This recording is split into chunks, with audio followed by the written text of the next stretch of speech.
Allez, bien joué, c'est la première.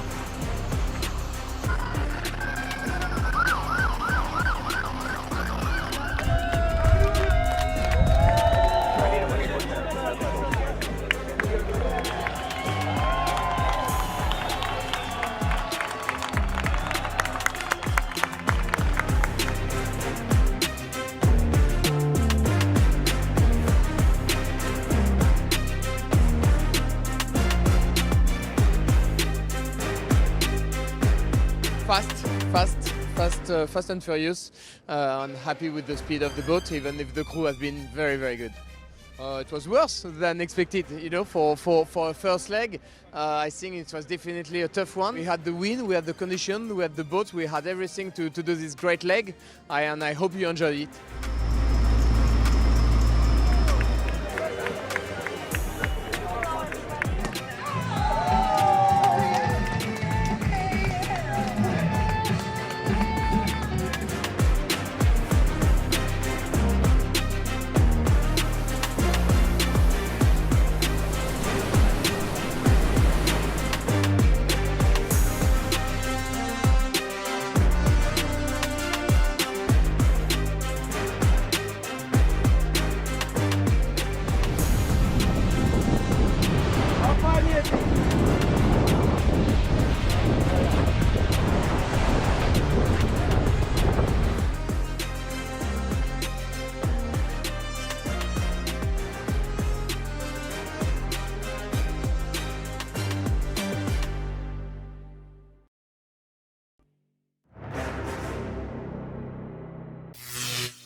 So we just left the Canary Islands, like our last dive, and I think now we're for like at least a day on this deck.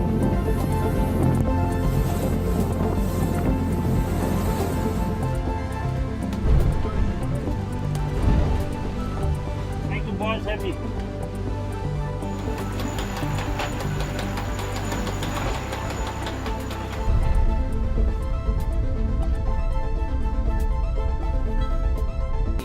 Just an appeal from the throw to the A3 because the wind has dropped a little bit and we're trying to go downwind here.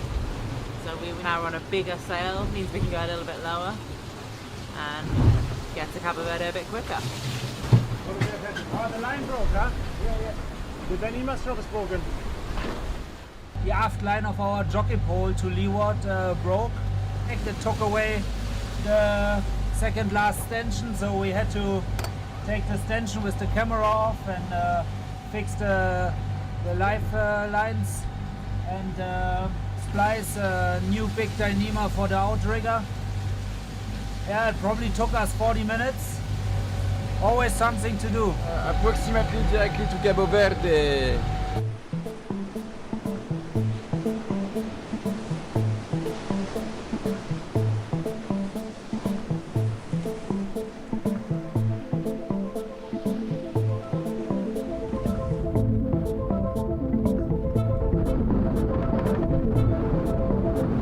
Finally going down south in the Atlantic. Of course, we're a lot way behind the others, but we're just doing our own race, and everybody's happy to be sailing after having spent 2 days ashore.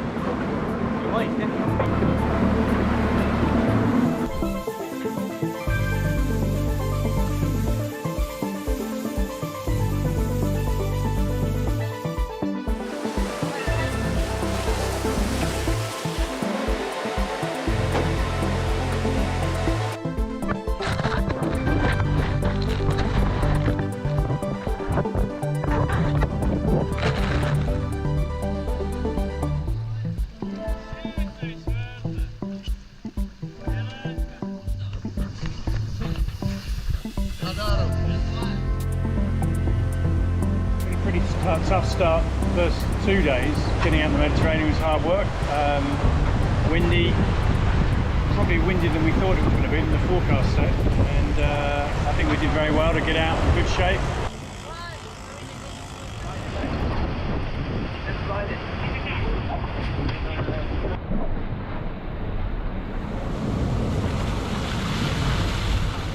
leaking a bit over the nav station, so did a typical axle repair here. It's quite hard to make it stick, but so far it's leaking now into the onboard reporter area instead, so I'm quite happy about that.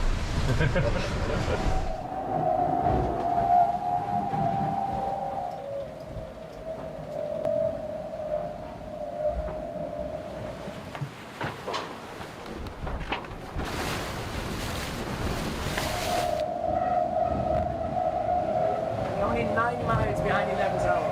Yeah, it's pretty good, huh? We're going 2 knots faster. Yes, and the last 24 hours we do 1.5 knots faster than 11th hour and whole sim. But I think we're doing well. If we continue and they fuck it up, there's a possibility. The teams are, you know, with experienced sailors on board. So. Yeah, you. Are you okay? Yeah, yeah. Where did it end up? Shit. I lost my fast.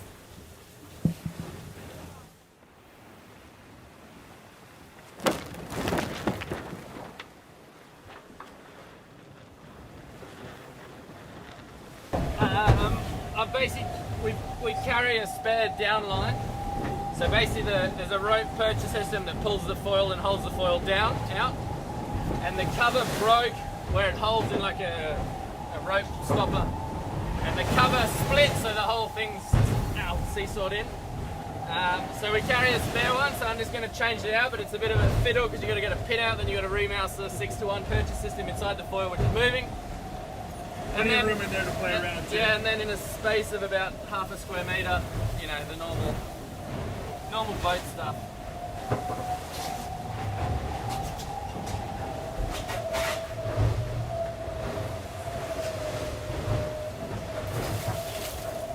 Just leave it on the winch for a bit because the rope's brand new, okay? 400 million degrees in that little hellhole. And trim. Hold.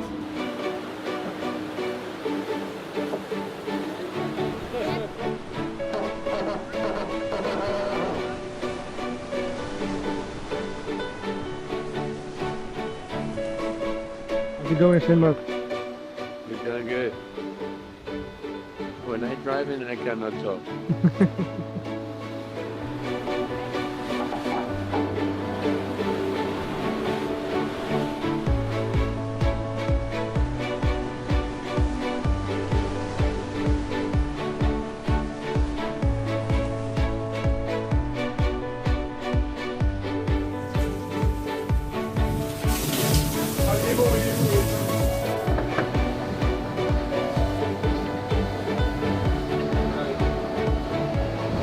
I'm a bit tired because it's the middle of the night, but you are there, you are awake, you are awake.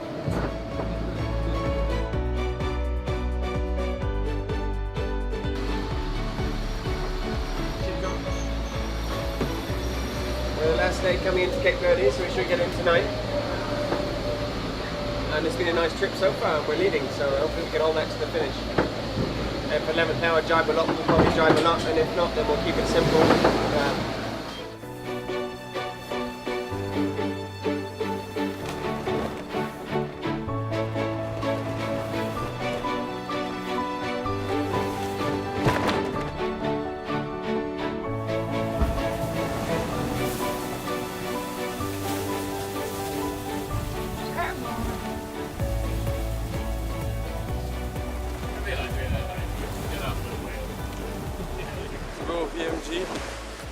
Vá, ajuda a afogar, isto está muito preso aqui.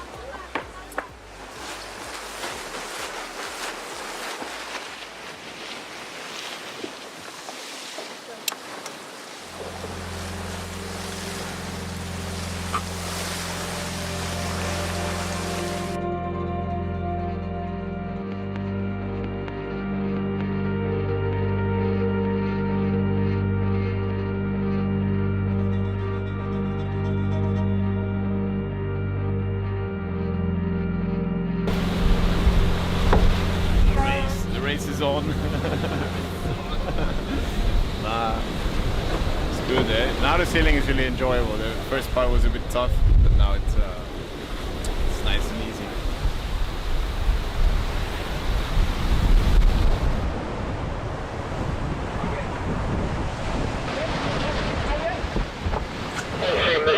Committee, go. Yes, we are 2 miles from the finish line. Thank you. Standing by. We have you inside. Thank you. See you. See you. Quoi? Hein? C'est pas see you. Non, mais it's international, international VFCF system. See you. See you soon, hein? Kisses. Kisses, bye bye. Putain. The Figaro School, it's not what it was. Hein. Bisous. Bisous à tous. Well done.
I consider myself a curious person. I love to take the path less traveled by and form my own opinions. This year, I traveled to Venezuela, a country that not too many people have visited in the past few years. What I saw and experienced, however, took my breath away. My destination was the remote Canaima region with the mythical Angel Falls.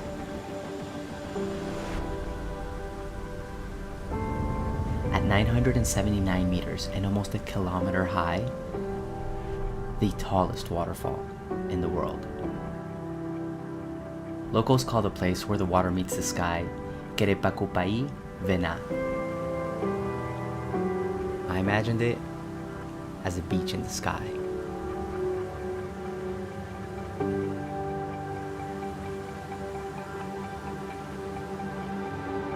My friend Lucho shares my passion for travel and discovery. In Venezuela, we are guided by our local friends, Valerie and Emmanuel. In challenging times, the two are known for shining light on their beautiful country and have become ambassadors for the revival of Venezuela.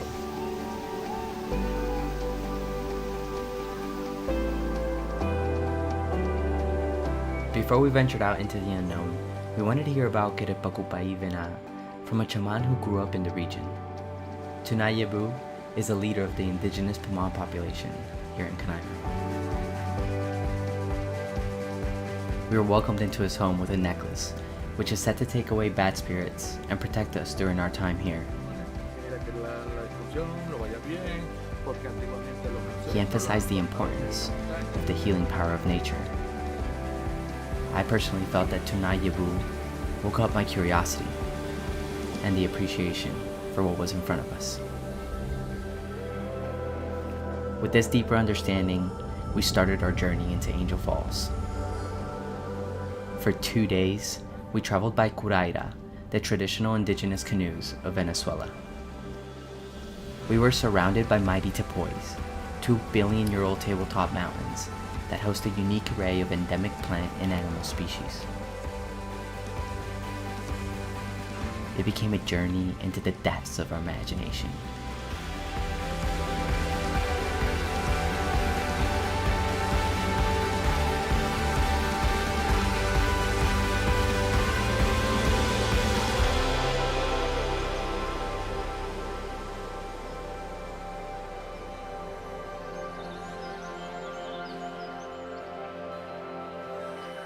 Ya casi llegamos. Se escucha así la cascada. Es la cascada más alta de todo el mundo. ¡Cerca, Mati! ¡Wow! Casi estamos. And finally, Angel Falls. Querepacupaí, Vena. The beach high in the sky. I've never seen and experienced anything like it.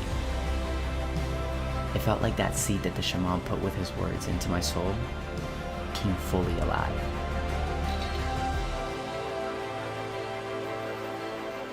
When you want to touch the sky and enter the realm of the gods, you need wings.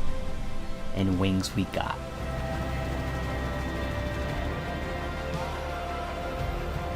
When your beach is high in the sky, the entire world becomes an ocean. No more borders and nothing that divides us.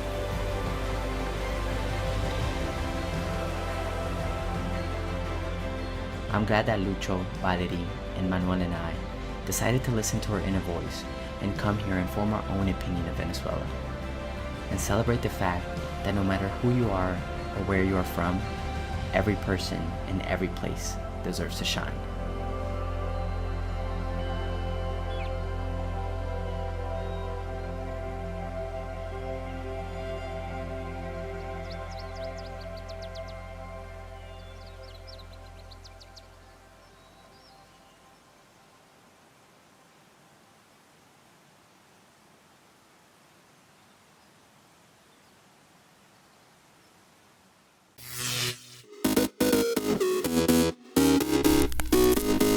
Breaking is a personal journey.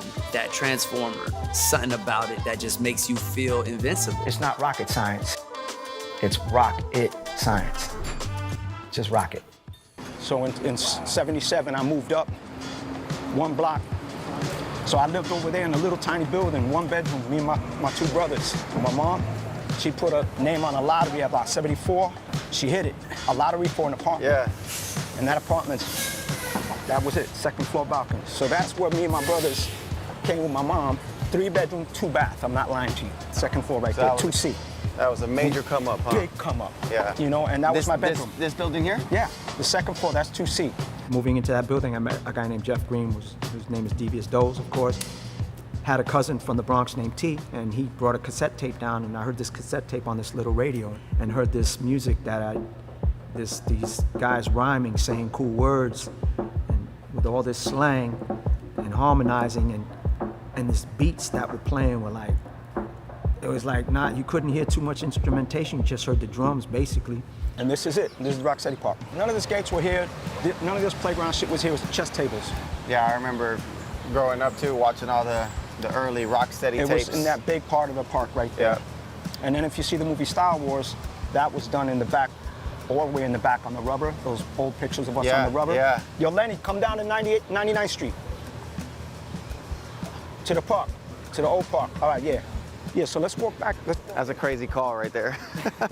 Bringing Moy uptown, I had the opportunity to bring Lenny Len. Moy, nice to meet you. Big Lenny, what up? Lenny Len. Yeah, man. Crazy Legs cousin. This is my boy. This is my brother right here. Yeah, he survived the test of time, and to be able to be with him, 40 years later, we're both very lucky to be here, you know what I mean? Yeah. To tell these stories, you know? This is the first park that I seen a raw-ass dark circle. It was right here. Something was happening. I thought it was, I wanted to know. I didn't know what was happening. I went and looked in and saw a guy do something on the floor, you know, that blew my mind. I was like, what is he doing? He took his leg and he bent his kneecap all the way sideways, looked at the dude, and let it go and stood up like really fast right in his face. That was a burn move. Burn, I got burned. I was like, what did I just see? That's the house that Frosty flipped off of. He climbed up to the top and he did an aerial off that shit. Flipped off the roof, did an aerial off the roof. That's just a little bit of that. Frosty was not a joke. Yeah, he was wild like that, right? He was wild like that, but he was limber. Yeah. He was light and limber and bouncy. Yeah. So he had good shock absorbers or something. You know what I'm saying? Because to flip off there, bro, you got to be a little bit sick. It felt so empowering that it was our thing. You know, it was like our little code, you know, way of communicating. And I think all of us at the same time that started getting involved, you know, that's what we felt. You might have had an idea, you guys might have had an idea, but you never thought that'd be a multi-billion-dollar industry, hip-hop. I didn't know it was going to go anywhere. I was just having fun. And it was like, they'll give you $50 too? Yeah. Like, what are you doing? The movie theater was probably $2. $2.50. Yeah, y'all make it last. When we go to the movies, bunch of little rascals just going to the movies. The movie Flashdance was kind of like where I said, oh shit, this is some real shit right here. Yeah. And then being on David Letterman, I was like, what the, it's like, damn, this is not, you know, I would go, after David Letterman, they paid me. I went to go buy my mother an Angora sweater, because I wanted to buy her a sweater. I went on Broadway. The lady at the thing said, I saw you last night on David. I said, get the, blew my mind, B. It was just really intriguing to me to be using my body and have the ability to be a part of a movement of its kind that was raw and radical and taboo, and at the same time be creative. Today's world of breaking revolves around like competition. Like competitions are huge and it's going here, it's going there, it's going to the Olympics and all of the above. But a lot of people talk about the essence of breaking is going to be diluted when it hits all these bigger platforms. But the essence, it was always competitive in a sense. True. I mean, that's why it survived. Exactly. And you didn't have these platforms be so massive and so big at the time, but the dance was always competitive. And like you said, that's what kept the dance alive, right? Even, Len, you said it, like, even when you guys were amongst each other, you know, you guys had to be competitive against each other because that's what made you guys better. If it's two people going each other, guess what? Somebody gotta lose. Yeah, Somebody has to lose. You gotta have that mindset. Yeah. There's an edge to this. It's from the street. That edge has to be there. Look, man, that honesty of us as kids was important for the evolution. You suck. F you. You suck.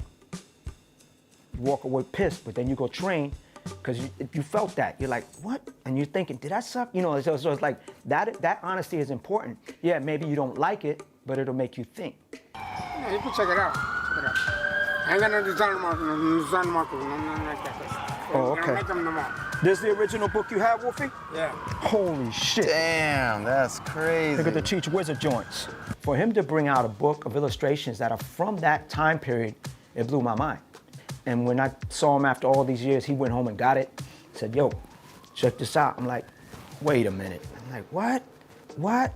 What? And then there's a page with everybody's name that hung out at that time. And come on, man, that's gold. Zephyr, Frosty Freeze. Wow. Like I said, always coming back here, I feel that energy, so it means a lot to me just to be here and know there's a chance any minute I could see one of my homeboys walk by and still say what's up, like we did in the park over there, you know what I mean? That's the beauty of it, you know, some of us keep it moving, but a lot of people still, you know, around.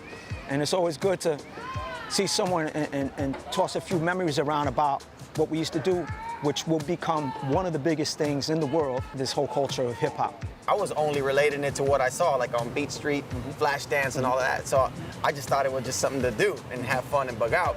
But when I saw you guys talking to the locals in Brazil and talking to the locals in Japan and doing y'all's thing, I'm like, whoa, this is way bigger than I thought. That's what inspired me to not only get better for respect, but just to like, man, you know, maybe this can be something.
The Kalahari's got its own draw. It's vast and it's forever. You've just got to get into those sand dunes on your own, and there you're going to find a lot of solitude. It can seem like a place of massive emptiness, but you suddenly find 5, 6 different animal tracks right there. There's this huge amount of life, and when I'm on a filming project, I really like to try and live like the animals do so that I can experience the hardships that they're going through. I want to see wildlife in a totally different context, and that's really, I suppose, what draws me to the Kalahari. It's the vastness and the openness. I really enjoy being able to see these massive distances. Those are great images and things that stick with you.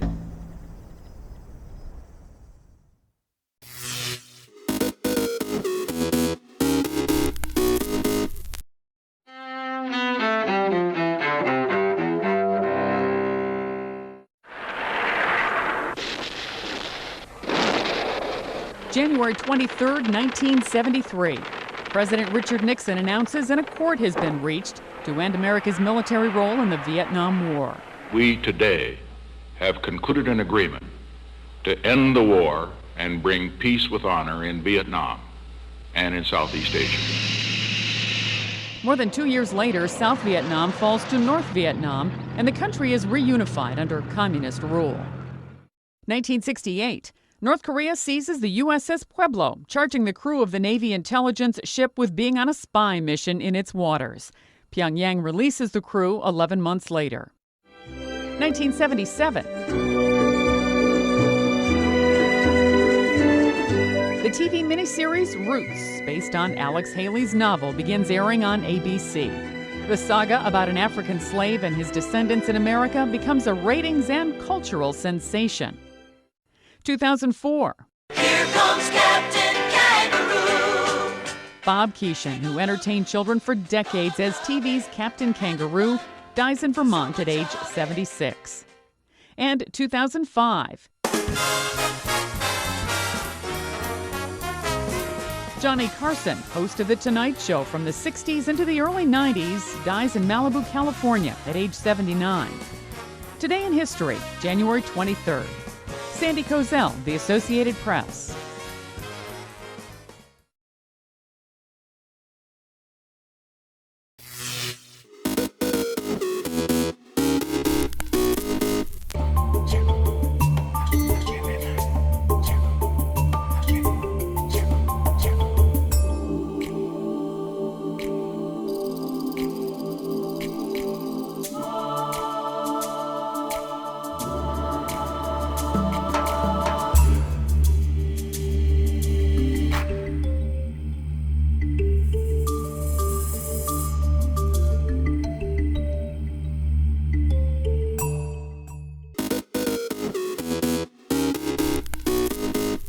Welcome back in our studio, and in today's news,